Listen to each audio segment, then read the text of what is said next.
दो या दो से अधिक वर्ड मिलकर दो हो या दो से अधिक हो,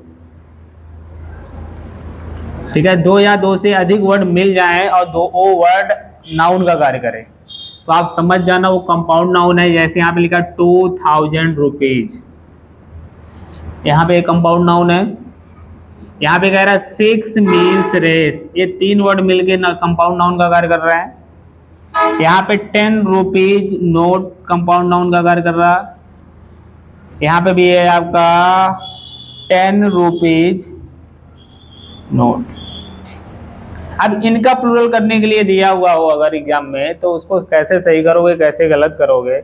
अब देखिए बात कौन सा कर रहा है, कह रहा है कि 10,000 rupees are a price of this TV, कह रहा है इस टीवी का मूल्य 10,000 रुपए है। तो बात किसकी कर रहा है, रकम की कर रहा है। एक टीवी के रकम के बारे में बात हो रहा है। और रकम कभी भी हो, जब रकम के बारे में बात करे, दूरी के बारे में बात करे, समय के बारे में बात करे, तो दीज आर ऑल सिंगुलर, ये टोटल सिंगुलर की बात करते हैं। लिखा कुछ भी रहेंगे सिंगुलर ही। और एक चीज और भी मैंने बताया कि जब कोई निश्चित पहला वर्ड कोई निश्चित संख्या लिखा हो, जैसे 2 3 4 5 6 7 8, ये निश्चित है ना, डेफिनेट नंबर है। इसके बाद वाला जो दूसरा वर्ड होगा ये कभी प्लूरल नहीं लिखा जाएगा, ये चीज ध्यान देना होगा। कंपाउंड नाउन अगर दूरी की बात कर रहा है, रकम की बात कर रहा है, समय की बात कर रहा है, पहला वर्ड अगर कोई निश्चित नंबर दिया हुआ है, तो दूसरे वाले को कभी भी प्लूरल नहीं लिख सकते हो आप, वो गलत हो जाएगा, ठीक है। अब यहाँ पे पहली गलती यहाँ आ गया, 2000 होगा, ये तो 2000 होगा, थाउजेंड्स कभी नहीं हो सकता है। अगर इसके पहले निश्चित नंबर आ गया तो कभी भी इसका प्लूरल हो ही नहीं सकता है। अगर नहीं निश्चित आया है तो हो सकता है, लेकिन निश्चित आ गया तो कभी नहीं आएगा। तो ये होगा 2000। उसके बाद जो रुपीज लिखा है ये तो रहेगा ही। ये रुपीज क्यों लिख रहे हैं हम लोग, ये पहले वाले के अनुसार, ये 2 है, ये प्लूरल है, इसी के अनुसार यहाँ पे रुपीज लिख सकते हैं। अगर यहाँ 1 लिखा होता ना तो यहाँ रुपी लिखना पड़ता है, यहाँ 2 लिखने की वजह से यहाँ रुपीज लिखा। अब तीनों लोग मिलके कंपाउंड नाउन में सिंगुलर की बात कर रहे हैं, वो भी रकम की बात कर रहे हैं। जब बात सिंगुलर की हो रही है तो यहाँ आर नहीं होना चाहिए, क्या होना चाहिए, इज द प्राइस, ये हाई लेवल की है ऑफ दिस टीवी, ये हाई लेवल के एग्जामों में पूछता है। एजी में पूछना रहता है, जो पीछे पढ़ाया उसमें पूछ लेता है, थोड़ा सा डिफिकल्ट वाले में आता है। तो आपको समझना होगा कि कंपाउंड नाउन है अगर, और वो रकम की बात कर रहा है, दूरी की बात कर रहा है, समय की बात कर रहा है, तो हमेशा वो क्या होगा, सिंगुलर होगा। और पहला अक्षर अगर डेफिनेट नंबर है तो दूसरे वाले को कभी प्लूरल नहीं बनाएंगे, ये गलत हो जाएगा। देखिए दूसरी बात इसमें कर रहा है, 6 मील रेस की बात कर रहा है। बात किसकी हो रही है, दूरी की। भाई मील रेस की बात हो रही है तो दूरी की बात हो रही है ना। पहला वाला वर्ड हमारा क्या है, नंबर है, डेफिनेट नंबर है। तो डेफिनेट जब ये नंबर है तो दूसरा वर्ड तो प्लूरल होगा नहीं कभी, ठीक है।